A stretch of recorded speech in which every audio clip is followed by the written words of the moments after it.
Vice President J.D. Vance is in Paris with his wife and what he on the campaign trail frequently called her kids, taking in the sights on the end of an international summit to discuss artificial intelligence. He spent last week defending a guy who allegedly tweeted, "Normalize Indian hate," and denounced interracial relationships. Vance happens to be in an interracial marriage with his wife, Usha, who is Indian American, and their children, therefore, are also Indian American. And yet, J.D. was demanding that Marco Elez, a 25-year-old Elon Musk staffer with Dog-E, be rehired to continue rifling through Americans' personal data after he resigned because the Wall Street Journal posted an article revealing the racist comments attributed to a since-deleted social media account that's linked to him. The Journal uncovered archived posts that included gems like, "Just for the record, I was racist before it was cool," and "You could not pay me to marry outside of my ethnicity." Vance declared his support for Elez via X Twitter, but only after replying to Musk, who was also calling for Elez's reinstatement.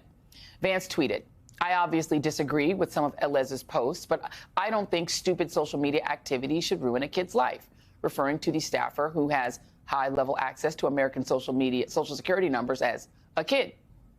Congressman Ro Khanna, who's also of Indian descent, replied to Vance's post, asking the vice president if he plans to ask Elez to at least apologize for the racist posts.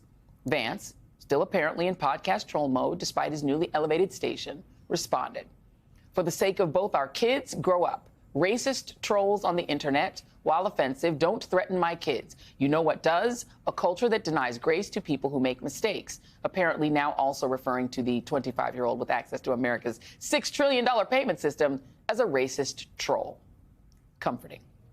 Earlier today, one of Trump's other favorite internet trolls, Congresswoman Marjorie Taylor Greene, held her first House Doge committee, whatever we're calling it these days, where she tried to pretend that Musk and his junior programmers haven't been given unlimited, unregulated, and unconstitutional power to pilfer taxpayer dollars and rummage through your personal data. This will not be a subcommittee dedicated to making government efficient for everyday people. It's about helping Elon Musk and Donald Trump be as efficient as possible in robbing our government. I'm trying to figure out exactly what it is that the Republicans believe our job is, because right now they have relinquished their constitutional duties over to an unelected bureaucrat. Joining me now is Congressman Ro Khanna of California. He's a member of the House Oversight Committee, which did try to subpoena Elon Musk last week. I have to start with this exchange. We did want you to just respond to it, because there is something, frankly, emasculating about another man defending your own wife and children more than you do. And J.D. Vance, sort of committed that kind of emasculating act by being more vigorous in defending Marco Elez than he was about defending Usha Vance. I found it weird. I just want to know what you thought of it. Well, I thought his outburst was so undignified. All I said is this 25-year-old who has said to normalize Indian hate. Imagine if he had said normalize white hate, what J.D. Vance's reaction would have been. But he says normalize Indian hate.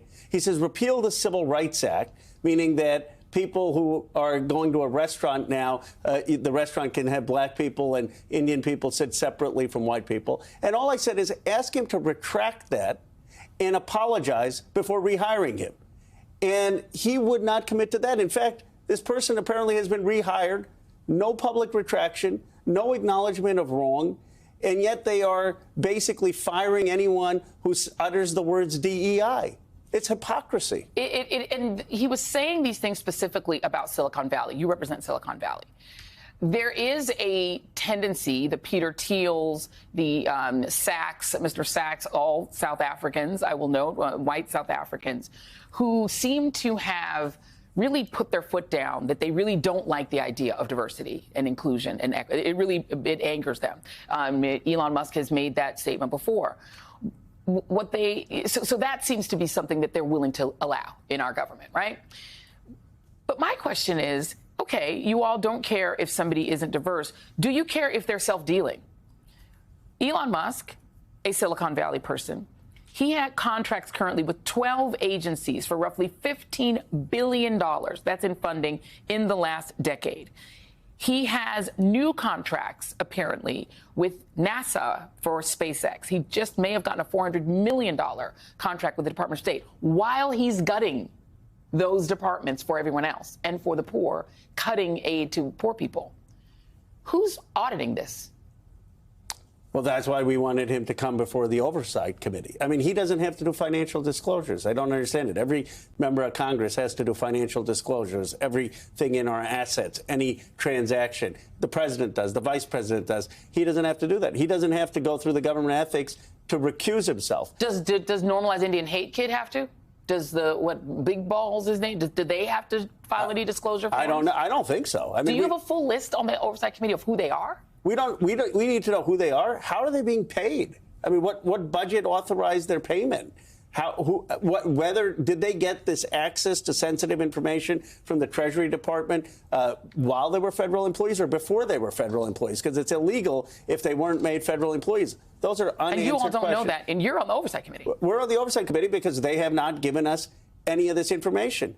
Look, Musk, also, look at where he started. If you really cared about the deficit, if you really cared about the $36 trillion of deficit, would you start your cuts with the agency that's 0.1% of the federal budget, USAID? Yeah. Or would you look at the Pentagon, which is 56%? Or would you look at Medicare Advantage fraud? Or would you look at the pharmaceutical companies that are ripping off Medicare? And President Biden had the guts after many, many years to actually go after them and negotiate. This is a farce. It's a cultural issue. It's a cultural war that they're waging, going after programs that are helping Africans who are dying of malaria, dying of AIDS, which George W. Bush had the moral conscience to help. That's what they're going after.